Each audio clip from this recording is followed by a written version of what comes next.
Anda masih bersama kami di Liputan 6 Pagi. Kami kembali dengan rangkaian informasi dari dunia hukum dan kriminal.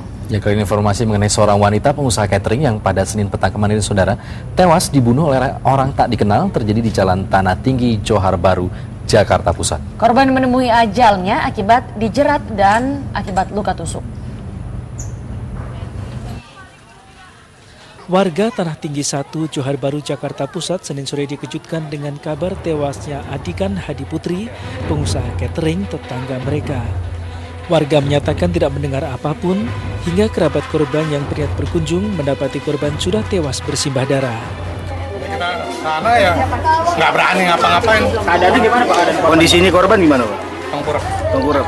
Lukanya apa sih Pak? Enggak, saya nggak berani lihat. Tapi memang banyak darah di situ. Darah. Sebelumnya Bapak nggak dengar ada keributan apa di rumahnya? Kita udah rame kok sini pada ngumpul. Polisi langsung menggelar olah tempat kejadian perkara dan meminta keterangan sejumlah tetangga dan karyawan korban.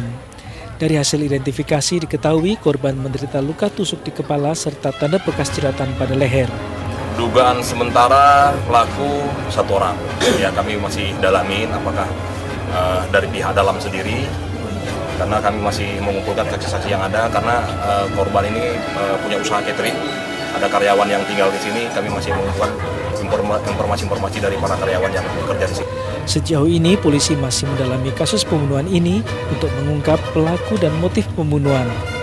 Sejauh ini korban diketahui tengah memiliki perkara rumah tangga, yakni masih dalam proses perceraian.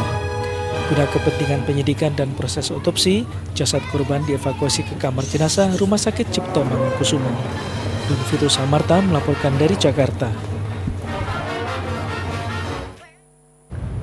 Ke soal lain, saudara, warga penghuni apartemen dan perkantoran di Geraha Cempaka Mas, Kemayoran, Jakarta Pusat berunjuk rasa menolak kedatangan ratusan warga asal Mesuji, Lampung. Kegiatan yang disebut pendudukan lahan itu diduga didatangkan oleh kelompok lain penghuni apartemen yang kontra dengan pihak pengelola lama. Menghadapi kedatangan ratusan warga Mesuji, Lampung, para penghuni apartemen Geraha Cempaka Mas berunjuk rasa menolak kegiatan yang mereka sebut sebagai pendudukan. Selain mengganggu, kehadiran massa asal Lampung ini juga membuat lingkungan kotor. Kasus ini saudara diduga terkait konflik internal antara dua kelompok warga penghuni yang berujung dengan saling pamer kekuatan massa. Kelompok yang menentang peraturan pengurus perhimpunan rumah susun atau PPRS yang lama membentuk badan pengelola baru dan mendatangkan massa asal Mesuji, Lampung. Meski sudah sepekan berada di apartemen, ratusan warga Mesuji yang diduga didatangkan salah satu kelompok penghuni tidak bisa menjelaskan kapan acara silaturahmi itu berakhir.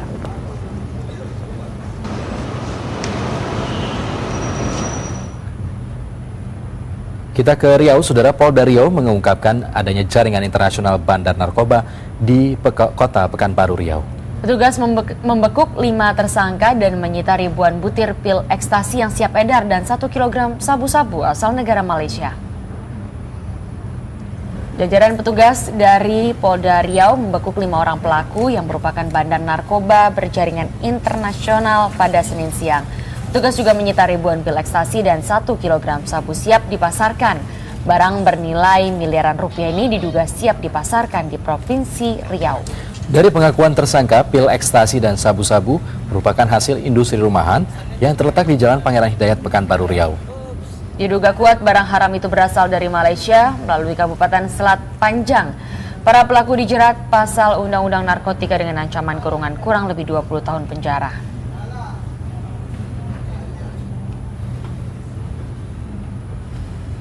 Ya, jaringan narkoba mencoba dengan berbagai cara, mungkin lewat ibu kota sudah lebih sulit. Jalur Malaysia Riau terbilang lebih dekat, begitu ya. Betul, mencari kota-kota lain yang di mana mereka bisa memasuki. Ini mudah-mudahan di setiap bandara mungkin nanti bisa lebih diperketat lagi. Betul. Kita sekarang ke Jawa Barat, ada apa Rina Cita? Ya, saudara, polisi Garut, Jawa Barat menggulung kawanan pencuri mobil yang telah puluhan kali beroperasi. 2 di antara para tersangka itu ditembak karena berusaha melarikan diri. Ironisnya, komplotan ini ternyata dikoordinasi oleh seseorang yang mengaku sebagai jurnalis. Petualangan komplotan Engkos Koswara ini berakhir di kantor polisi. Ke-6 orang ini kini harus mempertanggungjawabkan perbuatannya mencuri puluhan kendaraan roda 4 di wilayah Garut. 2 di antaranya terlihat meringis menahan sakit. Itu tak mengherankan karena kaki mereka ditembak polisi saat melarikan diri ketika akan ditangkap. Pentolan komplotan ini mengaku telah 10 kali mencuri mobil yang selanjutnya dijual di daerah Tasikmalaya. Satu mobil ia jual antara 5 hingga 7 juta rupiah. Engkos kerap mengaku sebagai jurnalis untuk memuluskan aksi busuknya. Akan tetapi ternyata ia hanya wartawan gadungan. Kos sudah berapa kali Pak Kos? 10 kali Pak. Hah? 10. Di daerah mana? Daerah Garut sama Bandung. Terus hasilnya di kemana ya? Di Tasik Pak. Jual ke Tasik. Iya. Semua sebelumnya ke Tasik semua? Iya. Berapa saat itu? Jual berapa satu unitnya? Ada yang 5,5, ada yang 6 Pak, ada yang 7. Yang beli nggak nanya itu kan nggak ada surat-suratnya. Enggak. Berarti udah pesan mungkin ya? Iya. Udah dipesan baru dicariin gitu? Iya. Itu biasanya diintai dulu gitu, diintip dari mana diikutin gitu atau gimana? Enggak, langsung aja langsung dirawat. Oh, Polisi juga menyita sejumlah barang bukti termasuk kunci letter T, kabel soket untuk menyalakan mesin kendaraan, dan sejumlah telepon genggam. Polres Garut sendiri mengakui tingkat pencurian kendaraan bermotor di wilayah ini tinggi.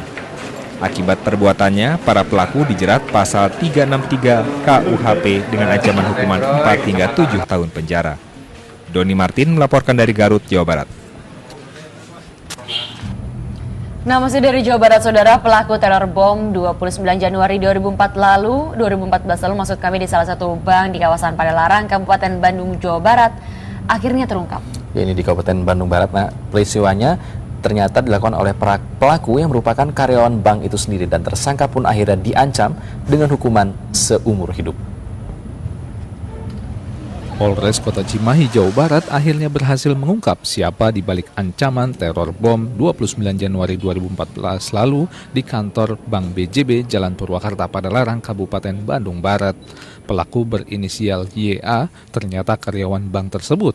Faksimili tersebut dikirim dari kantor kas Bank BJB Ciburui Padalarang. Konyolnya, itu ia lakukan karena iseng.